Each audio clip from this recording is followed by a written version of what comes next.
Hello everyone, welcome to Station 07.1 Podfix. I'm your host, Rin, and this is my debuting podfic. The fic in question is called You're on Your Own Kid by CastleintheAir1989. Thank you so much for letting me do this fic, and I hope I do you justice.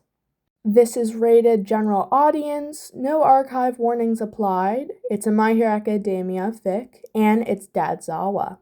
All warnings are in the description, including the link to the fic on AO3. This fic has 12 chapters and 35,980 words. Summary. Midoriya knows his teachers have always hated him, but that's never stopped him from wanting to be a hero.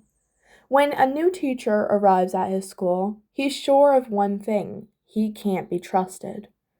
Shota goes undercover at Eldora Middle School at Nezu's request to investigate an anonymous tip. One student, Midoriya Izuku, catches his eye, and he's sure that something is not right, but how can he protect the kid while still keeping his cover at the school? Author's notes. I have been working on this story for so long. I'm excited to finally be posting it. It's been a long time coming. Content warnings will be listed at the beginning of each chapter if applicable. And finally, what you've all been waiting for while I ramble the information. Chapter 1. Still, the yearning stays. A newly graded test landed on his desk, and Izuku's stomach sank when he saw his score. He was certain he'd answer those questions correctly, but they were marked as wrong. Again. He tried so hard, but was barely passing. These kinds of grades would never get him into UA, but he had to keep trying. It's not like anyone would believe him if he claimed his teachers were deliberately marking his grades as lower. He just tried to learn the material as best as he could himself, since he couldn't trust his teachers to give him accurate feedback. He hastily shoved the test into his backpack, hoping no one else had seen his grade. His classmates wouldn't hesitate to mock him for it. If UA was willing to overlook his current grades, and if he could pass the practical exam, he might still have a chance. At best, it would be a long shot, but he had to try. He was glad UA had recently changed their admission requirements, allowing quirkless students to apply, the first school in the area to allow that. He cried when he heard the news, the joy and relief mixing into one muddled emotion. He would become a hero, no matter what anyone else said. He'd just keep studying, keep teaching himself the material, so he wouldn't end up behind. Midoriya, I'd like to speak to you for a moment. Kumura-sensei's harsh tone made him flinch. Well, come on, I don't have all day. Izuku's classmates snickered, and his face burned with shame as his classmates' mocking whispers followed him to the front of the room. A knot formed in his stomach, painfully twisting as he stood apprehensively in front of his teacher. Your grade on your last test was shameful. Kumura-sensei glared at him. I'm sorry, sensei. Izuku apologized, bowing his head so he wouldn't have to look in his teacher's direction. He twisted his hands together in front of him.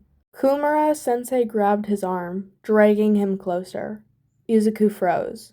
His chest felt tight, and he struggled to draw air in through his lungs. Next time? He asked, his voice venomous. His fingers dug tightly into his arm, tight enough it would probably bruise.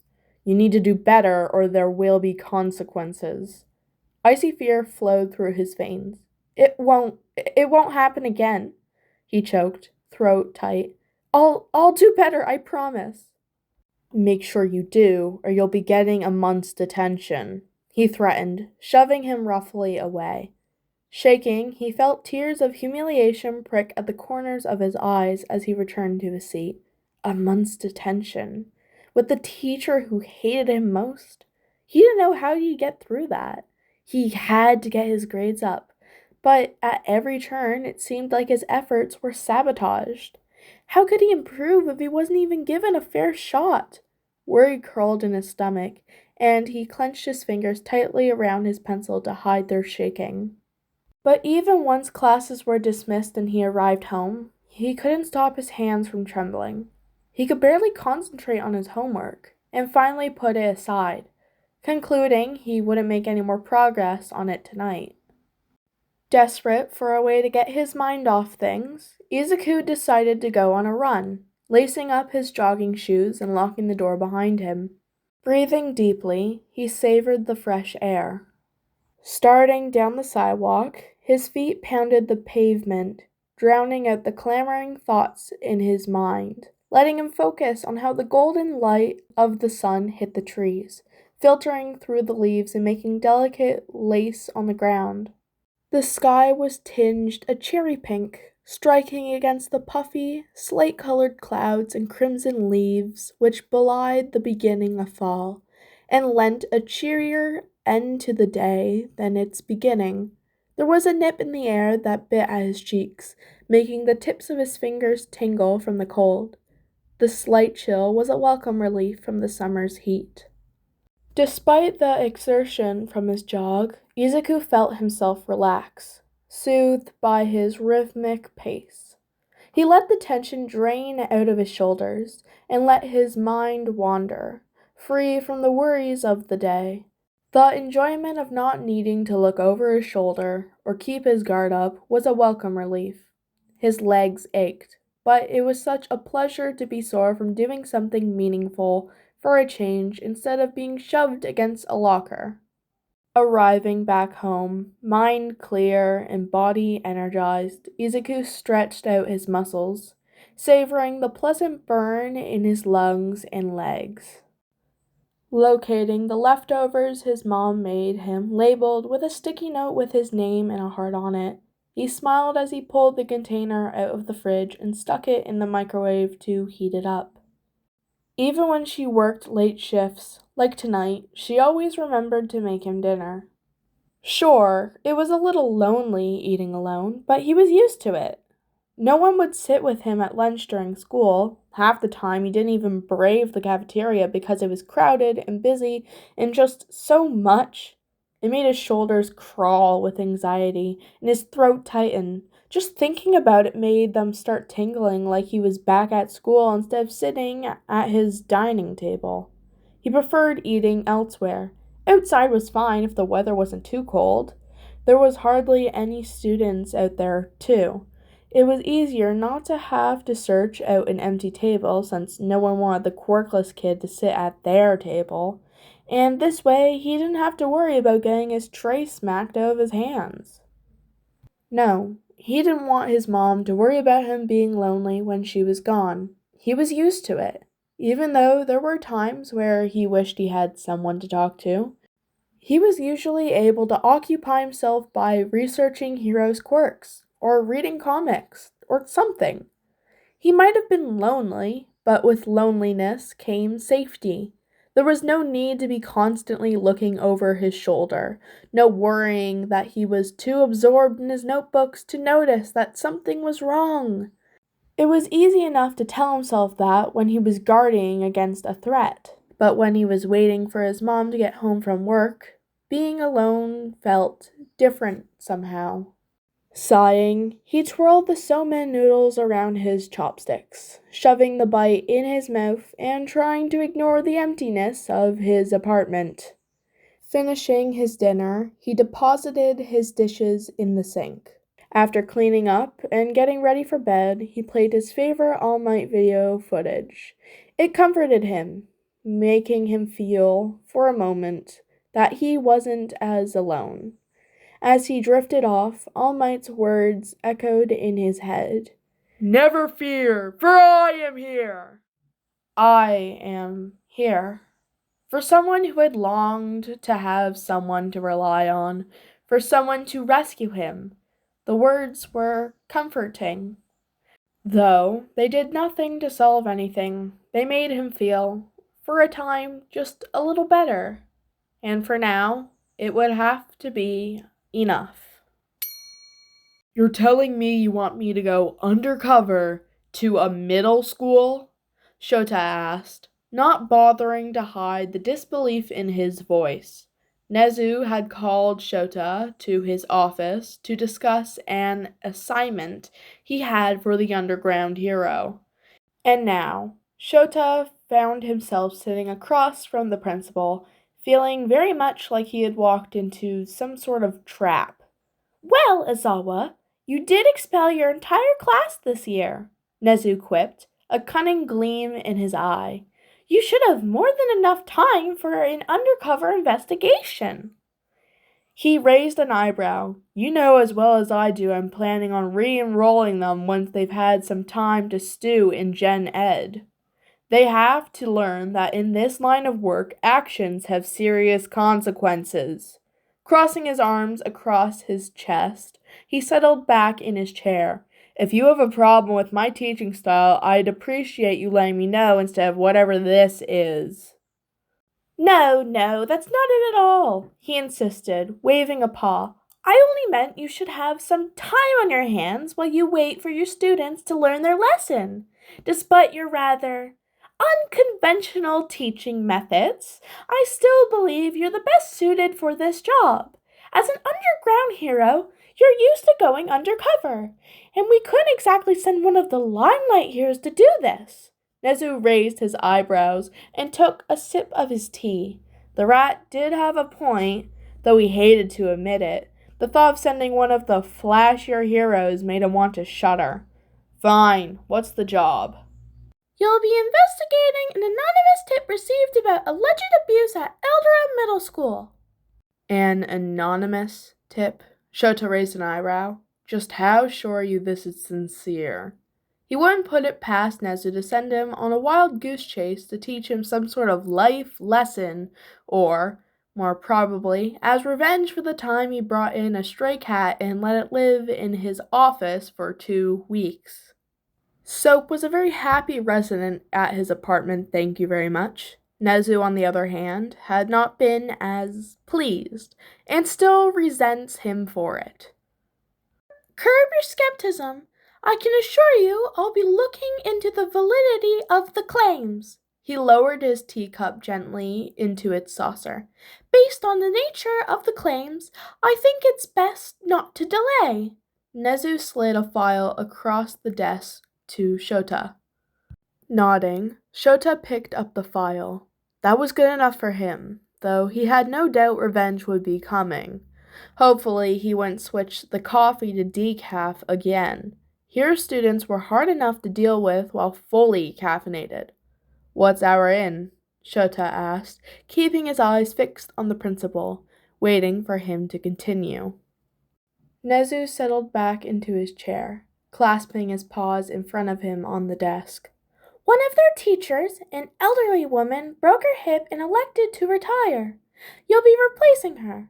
While you are at the school, I want you to look for any signs of mistreatment. Try to get close to the other teachers. At the end, I want to have enough to prosecute anyone who even thought about laying a hand on a child. I will, of course, be searching for the person who reported it and try to glean more information from them. You start tomorrow. He took another sip of tea as he eyed Shota. Shota leveled an exasperated look at the principal. You couldn't have given me more notice. I would have, of course, preferred to give you more time to prepare, but if even a fraction of what this person claimed is true, I cannot, in good conscience, allow it to continue. Nezu's calm smile never left his face, but there was a sharpness to his voice that reminded Izawa just how strongly the principal felt about cases like these. He had a hatred for cruelty that fueled both his work as principal of UA and as a hero. It was admirable, not that he'd admit it to his face. I understand. Shota picked up the file in front of him. I'll review the case information tonight. I'd like to remind you that a delicate touch will be necessary here, Nezu prompted him. I'm not going to yell at the kids. Shota glared at the rodent, not appreciating the implication. Just because he was one of the stricter teachers didn't mean he didn't care about his kids. Nezu merely raised his eyebrows. Or the teachers. Frowning, Shota leaned forward. It's not like it's my first time working on a case like this. Or with you, for that matter. You couldn't survive as an underground hero if you didn't know how to keep your cover. I'm well aware of that fact, but that means I also know how you get when one of your kids is in danger. The rodent's level gaze never left Shota's. It will be a difficult case, I'm afraid, but I'm counting on you. I'll do my best. A look of understanding passed between the two. Nezu might aggravate him frequently, but never seriously. But either would be there for the other if needed. I know you will, and I thank you for that. Shota nodded in response. Standing with the file in his hand, he turned and left. Given that he no longer had a homeroom class to teach, he headed home to prepare for tomorrow's assignment. Back at the apartment he shared with Hisashi, Shota pored over the case file Nezu had given him. It was worse than he expected. Eldorado Middle School itself wasn't anything remarkable. It was one of the lower-ranking and therefore cheaper middle schools in the area. That wasn't what Shota faulted them for. While a good education was important, there was no shame in attending a school you could afford. What was concerning was the anonymous letter. The writer was apparently terrified of retribution and in desperate need of a job, mentioning they could not live with themselves if they did nothing. It detailed a long history of abuses by the teachers toward the students. According to the writer of the letter, the faculty favored those with strong quirks, giving those students special treatment while leaving the rest of the student body out to die. And that wasn't the worst of it. The person had alleged that not only did the staff blatantly favor the students with more desirable quirks, those with weak or so-called villainous quirks were treated with contempt. They were held to stricter standards and harsher punishments than the others. The letter was carefully worded, as if the writer was afraid that a grammar mistake or spelling error would cause them to dismiss the whole case. It was almost clinical in the way it listed the misdeeds of Eldora's staff. He sighed, absently petting Soap as he read. The cat purred, oblivious to the absolute headache that this case was becoming. Shota, I'm home, Hisashi greeted as he waltzed through the door. The sheer volume of his entrance made Shota wince. I'm right here, you don't need to yell, he grumbled half-heartedly. Oh, come on, you'd miss it if I stopped. Besides, without me, who would add excitement to your life? My job is teaching hormonal teenagers why it's not okay to knock down a building when stopping a robbery, and that if the building is on fire, running in is an even worse decision. But you don't have that class right now, do you? Hisashi raised his eyebrows at him. He stared back at him. Yes, that's because they think running into a burning building is acceptable. See? Without me, life would be boring. He waved his hands for emphasis, grinning. Our cat literally eats soap. It would be boring! I think you need to turn your hearing aids down, he murmured, a faint smile playing about his lips as he watched Hisashi bounce over to the bedroom to change out of his hero costume. Resuming his reading, he froze on the next paragraph, just a few short sentences, but they made his blood boil. How dare they? He growled. What's going on? Hisashi emerged, dressed in jeans and a t-shirt from some band Shota was sure he'd heard him mention before. Nezu has me on another undercover case. I'm investigating a middle school. He's making you go undercover as a teacher, isn't he? He mused. Yes, Shota sighed. You know, you can't expel your entire class this time, Hisashi joked. Normally, Shota would roll his eyes at this, but he was so angry at what he read, he couldn't even manage a smirk. Noticing Shota's lack of response and the tension in his jaw, Hisashi let the joking smile fall. Adopting a more serious expression on his face, he settled down next to Shota on the couch. That bad? Worse, he growled. If even half of this is true, He shook his head, frowning at the page in his hand. What was it that made you so angry? Shota held up the offending document and read, his voice flat, emotionless. I believe some of the teachers have been physically harming some of the students. They seem to target those with the weakest quirks. Kids have broken bones and needed stitches before, but lately, I believe it has gotten worse. If no one intervenes, I am genuinely afraid of what may happen next. He could see Hisashi's face drain of color, and his lips flatten into a thin line out of the corner of his eye. That's not all. The faculty's been ignoring bullying, practically encouraging it. The students are screamed at, put down, and told that the only thing that matters about them is quirk status. Are you going to be okay on this one? Hisashi's eyebrows drew together as he glanced over at Shota. You mean because of the allegations of child abuse, neglect, and blatant quirkism? He spat. Hisashi winced at Shota's bluntness. Shota sighed, running a hand over his face. Nezu is right. This is going to be a bad one, he mumbled. Hisashi laid a comforting hand on his shoulder, rubbing it gently. I'm sorry. I wish you didn't have to work on this one on your own. Shota nodded absently, continuing to page through the file. Hisashi stayed next to him, arm around him the whole time he read. This case would be a bad one. Make no mistake of it. But he wouldn't have to get through it on his own. And that is the end of this chapter. I hope you guys enjoyed, and if so, please go to the link to go to the fic and hit kudos for the creator. Don't forget to tune in next time. This was Station 07.1 Podfix.